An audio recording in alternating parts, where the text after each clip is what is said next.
یو وخت په یوه شنه او رنګین باغ کې چې هر لور ته ګلان غوړېدلي وو. مرغانو سندرې ویلې، یوه هوښیار مېږي او یوې خوشحالې مرغۍ ژوند کوو. لمر به روښانه و، باد به نرم چلیده او باغ به له ژوند ډک و. مېږی کوچنی و خو زړه یې لوی و او فکر یې ژور و. هر سهار به له لمر خاته سره پاڅېده، خپل کوچنی کڅوړه به یې تر شا واچوله او په خوځښ به شو. هغې به مېوې، دانې، تخمونه او واښه راټولول او په خپل کوچني خو په منظم کور کې به یې زېرمه کول. هغې به تل له ځان سره ویل، نن کار کوم چې سبا آرامه واوسم، ژمی به خامخا راځي. مرغۍ بیا بیخي بلا وه. هغې ښکلې رنګینه باڼکې لرلې، په ونو کې به لوځېده، سندرې به یې ویلې او په خندا به یې ورځ تېروله. هغې به مېږي ته کتل او په ټوکو به یې ویل، ای مېږیه، ولې دومره ځان ستړی کوې؟ ژوند د خوشحالۍ لپاره دی.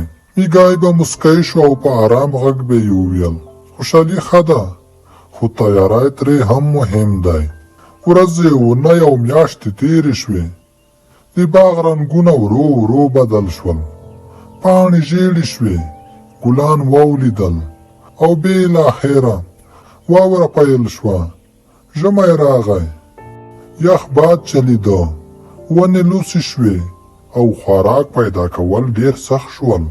مېږی په خپل کور کې ناست و، خوراک یې درلود، اور یې بل و او زړه یې آرام و.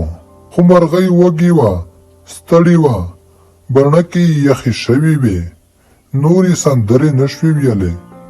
له یوې ونې نه بلې ته الوتله، خو هیڅ خوراک یې نه درلوده.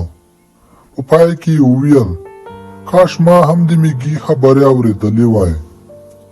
مرغۍ د مېږي کور ته ولاړه، په کمزوري غږ یې دروازه وټکوله.